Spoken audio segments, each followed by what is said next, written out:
Olá maltinha, como é que vocês estão? Sejam muito bem-vindos a mais um vídeo. Estamos já no 7º episódio da nossa série de regresso às aulas e eu espero que vocês gostem.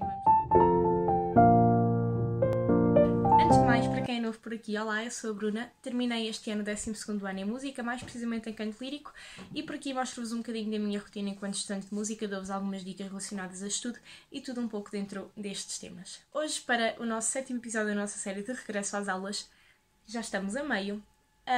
Vou-vos falar de uma coisa que é essencial a todos os estudantes, independentemente do ano em que estejamos ou da área que estudemos, que é então tirar notas, tirar apontamentos, fazer. Acho que isto é um assunto muito importante porque, principalmente nos últimos anos, com o crescimento da comunidade StudyGram, às vezes há muito uma implicância de fazer resumos bonitos e nós sentimos um pouco essa necessidade de ter certos materiais para conseguir fazer resumos eficientes, mas a eficiência e a beleza são coisas totalmente separadas e eu vou então hoje abordar alguns tópicos por aqui e vocês vão perceber que podem sim ter resumos bonitos sem serem muito elaborados e sem ter materiais extremamente caros, mas além de bonitos, que sejam eficientes e com os quais realmente vocês possam estudar. Então, vamos um bocadinho dos materiais a utilizar.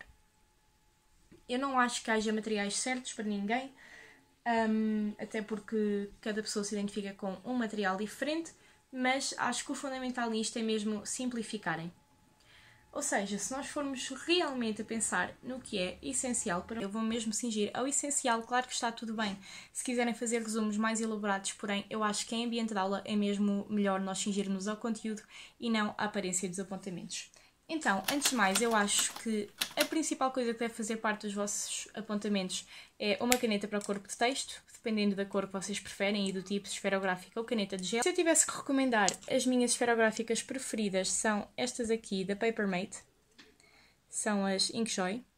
E depois canetas de gel, então, no caso esta do Lidl, mas eu costumo gostar bastante das da Uniball 6. Depois, acho que é também muito importante terem uma caneta de cor, independentemente se vocês fazem color code, também é muito importante para darem algum destaque então a certas palavras ou fórmulas, etc. E eu pessoalmente gosto bastante das da Staedtler. Eu este kit já o tenho desde o ano passado e ele é bastante bom, mas eu sei também que são canetas um pouco dispendiosas, ainda que a marca o valha, então muitas vezes poderão preferir optar por opções mais baratas e nesse caso eu recomendaria, por exemplo, estas canetas aqui de ponta fina, que são do Jumbo, da atual Auchan. Pronto, e elas são super baratinhas, elas têm uma escrita muito bonita também. Foram canetas e eu já não me lembro bem quanto é que foi, mas eu depois deixo aqui no ecrã. Não sei se ainda tem este pack, mas vale sempre a pena verem. Depois, acho também muito importante terem sempre um sublinhador. Dependendo da forma como vocês se organizem, pode ser opcional a caneta de cor ou o sublinhador, ou então nenhum, lá está, depende. Mas eu acho que pelo menos um destes dois é muito importante. E, por último, um lápis ou uma lapiseira e tudo o que este implica, borracha, afia, etc. No caso, eu gosto imenso destas lapiseiras, que são as Bic Velocity 0.7. E lá está, eu acho que para esquemas e assim a lápis é sempre super útil e também para fazer exercícios. Então, quando falamos de suportes de escrita, vocês podem preferir optar por um simples dossiê com folhas, ou folhas soltas numa capinha, cadernos, ou então até um suporte digital. Se quiserem ir ver, no 4º episódio desta série eu falei das vantagens e desvantagens de cada um destes suportes, do suporte digital e do suporte físico, e chegámos à conclusão que a melhor solução entre estas duas seria, se puderem e se tiverem essa possibilidade, investir então num tablet, num iPad ou no Remarkable, por exemplo. E vou-vos agora explicar porquê. A nível de secundário, esta não é uma prática tão usual, porém, nos estudantes do ensino superior é extremamente comum levar os computadores para a escola, para a universidade no caso, para tirar então apontamentos durante as aulas. Eu investi mesmo esta semana num computador novo, eu comprei o Asus VivoBook com ecrã de 14 polegadas, porque o meu computador era bastante grande e ele já está a ficar muito lento, então eu dei-o à minha avó e eu fiquei com este. E é extremamente vantajoso vocês investirem num dispositivo eletrónico para tirarem apontamentos, nomeadamente num computador, porque para a maioria das pessoas é muito mais rápido escrever num teclado do que propriamente escrever à mão e permite-vos então tirarem mais do que o professor diz durante as aulas. Por outro lado, este vai-vos sempre facilitar a escrita ao ponto de que muitas vezes iremos entrar em piloto automático e vamos só escrever exatamente o que está a ser dito sem sequer pensarmos naquilo que estamos a escrever, ou seja, vamos acabar por não observar nada. Então, para quem não tem a possibilidade ou não quer adquirir, seja um tablet, um iPad ou um Remarkable, por exemplo, eu acho que sim, que é uma boa opção fazer então as anotações das aulas num computador. Porém, acho que seria muito importante chegarem a casa e passarem a limpo em folhas, num caderno, o que seja. Em termos de folhas e cadernos, eu gosto bastante dos cadernos de discos porque, lá está, junto a praticidade de um dossiê com a compactidade,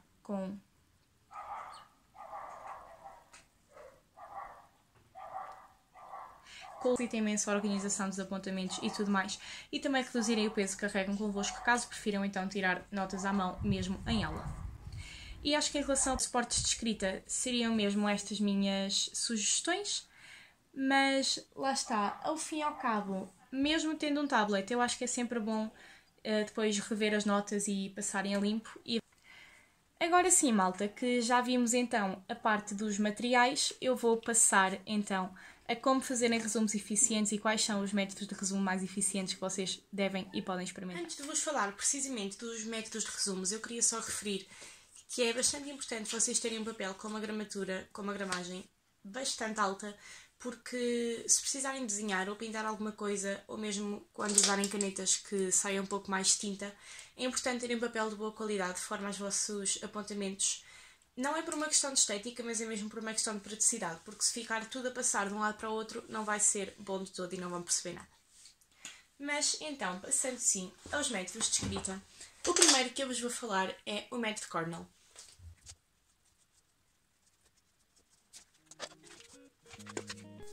E não é que eu já tinha saudades de gravar um voiceover? Mas então, para quem não conhece, o método Cornell consiste em dividir uma página em 3 partes, na qual cada uma delas tem uma função bastante específica. Sendo que a primeira parte serve para escreverem o nome de conceitos ou palavras-chave abordadas naquele tema. Depois, o quadradinho maior, onde eu estava a escrever neste momento, serve então para fazerem realmente os vossos apontamentos e desenvolverem aquilo que escreveram na primeira. Sendo que o que eu mais aconselho é terem sempre em linha as notas principais com o conceito a que se referem, de forma a ficar muito mais organizado. Devem ainda utilizar esta secção para escrever qualquer questão que queiram perguntar ao professor na aula seguinte. E a última secção serve então para sumarizarem aquilo que foi feito em aula. Então, malta, e sim, eu estou com uma roupa totalmente diferente porque isto foi gravado em dias diferentes. Mas temos aqui então os nossos apontamentos do método Cornell. E eu vou-vos agora falar um bocadinho dos prós e contras que este método pode ter ou que tem. Então, como puderam verificar, primeiro começando pelos prós, ele é um método que vos permite uma organização bastante fácil, porque tem as 3 colunas divididas. Facilita também a relação de conceitos por ter então a coluna das palavras-chave e depois do desenvolvimento do tema, e também a capacidade de síntese por ter o espaço para o sumário. Por outro lado, por ter um esquema que são obrigados a usar entre aspas, pode também atrasar a escrita por estarem sempre a trocar entre espaços e pode tornar-se um bocadinho confuso quando não utilizado corretamente. O que pode facilmente acontecer durante as aulas, por não terem tempo de estar então a escolher o espacinho certo para cada coisa. Deste modo, eu aconselharia o método Cornell mais para um método de revisão e estudo em casa, porque é uma zona onde já têm muito mais tempo para estudar e, portanto, é muito mais fácil organizarem da melhor forma. Podem usar um bocadinho como um quiz para vocês. Por exemplo, tirarem dos vossos apontamentos de aula apenas as palavras-chave e depois desenvolverem então e irem finalmente verificar se está correto ou não. Vamos passar ao próximo. Vou-vos então agora apresentar o método de escrita por tópicos, que oferece muito mais liberdade e podem organizá-lo da forma que preferirem. A primeira sugestão que eu vos dou é então realmente fazerem uma listinha por pontos dos tópicos que vão abordar naquele tema. E uma vez que já não têm nenhum esquema que precisem de seguir, podem facilmente adicionar esquemas ou diagramas graças a este método. Mas basicamente a sua principal característica é que vocês escrevem, por exemplo, um subtítulo e um bocadinho mais à frente começam então a pôr o primeiro tópico. Depois de escreverem o tópico, na linha abaixo, mais à frente do que esse foi escrito, põem então os subtópicos e sempre por aí fora, o que vos ajuda muito mais a perceber então a parte principal e o que é que são tópicos e subtópicos desses.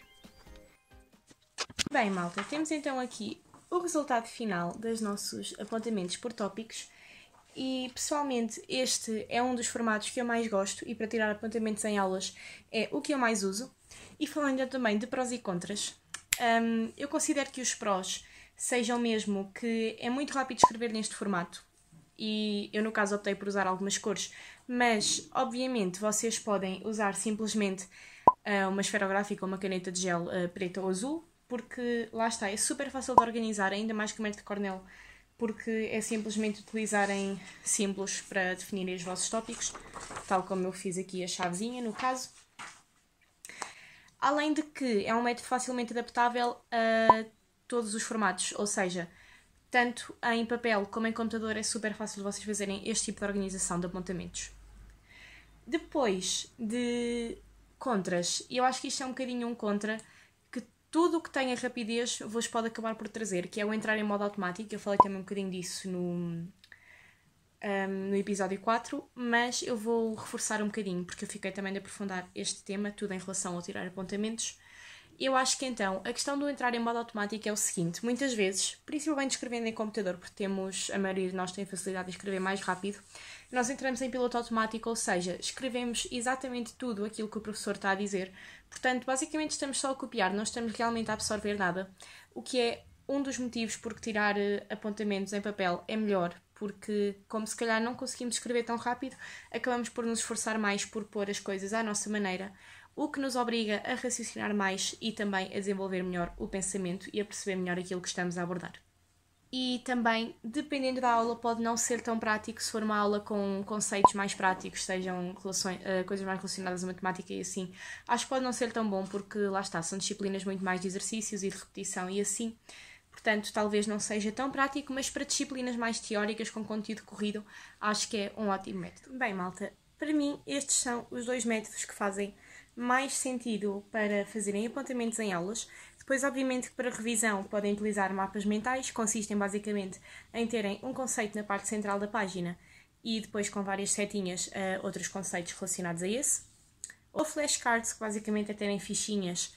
Na parte da frente escrevem um contexto e um conceito, aliás, e atrás o que esse quer dizer e usam mais ou menos para um autoteste, etc. Mas neste momento eu vou então, para esta parte final do vídeo, falar-vos um bocadinho de algumas dicas para vocês realmente fazerem com que os vossos resumos sejam mais eficientes. Então, antes de mais, foi o que eu já referi, a cingirem-se ao menos material possível, porque lá está, não precisam de fazer resumos com imensas cores, nem super enfeitadinhos. O que importa é que os resumos sejam bem práticos para vocês e que façam sentido para vocês. Obviamente que depois para estudarem em casa podem enfeitar os resumos o quanto quiserem, aí acho que faz todo o sentido, até porque pelo menos para mim ajuda-me a ter um apelo visual um bocadinho maior, dá-me mais vontade de estudar e fazer as coisas. Depois, se forem fazer resumos dos apontamentos de tirarem aulas ou resumos dos resumos, que é algo que eu faço também muito para estudar, não copiem palavra a palavra, porque isso não é estar a estudar, não é estar a rever a matéria. Sempre que forem fazer uma coisa nova relativamente a um tema, tentem ou resumir mais a matéria do que já estava, ou então fazerem ligações com noções que adquiriram durante o estudo que não tinham retirado durante a aula. E pronto, questões assim, tentem sempre inovar um bocadinho, porque estarem a escrever constantemente a mesma coisa não vos vai ajudar em nada, mais vale lerem aquilo que já têm. Usem ícones e abreviações que para vocês façam sentido, principalmente para as aulas, para conseguirem captar o maior número de informação possível e escreverem o maior número de coisas que precisem. Eu vou-vos deixar aqui um exemplo do que estes ícones podem significar, porque lá está, acaba por facilitar imenso, em vez de estarem a escrever palavrinha a palavrinha, terem então certas abreviações pode-vos ajudar muito. Depois, revejam os vossos... É sempre! Enfim, revejam e leiam os vossos resumos. Ou seja, não tirem simplesmente os apontamentos em aula e depois nunca mais olhem para eles e façam coisas totalmente novas, porque isso não faz sentido nenhum. Aquilo que escreveram em aula, usem, quer para fazer novos resumos a partir daí, quer para reler, porque é isso que vos vai dar as ferramentas para ficarem realmente prontos para um teste. E ainda aqui em relação à questão dos apontamentos, que eu acho que isto é uma coisa um bocadinho mais óbvia, mas à medida que forem dando a matéria, se vocês quiserem então reescrever as vossas notas, façam-no o mais próximo possível da altura em que aprenderem isso. Porque, lá está, isso vai-vos ajudar a não acumularem matéria e vão ter as coisas muito mais frescas na cabeça. Porque se quiserem rever, passado uma semana ou duas, sem nunca terem pegado nisso, vai haver imensas coisas que já não se vão lembrar e não vão ter resumos com metade do conteúdo. E pronto, malta, eu acho que foi basicamente isto. Eu espero que vocês tenham gostado deste vídeo e que estejam a gostar da série. Para quem não sabe, a série está a acontecer em episódios intercalados entre aqui e o Studygram, que é Studyzinho, vou deixar aqui. E além disso, eu também vou lançando algum conteúdo nos Reels e nas histórias também relacionados. Portanto, não se esqueçam de seguir lá, subscrevam aqui o canal se gostam. E é isso, obrigada, até ao próximo episódio.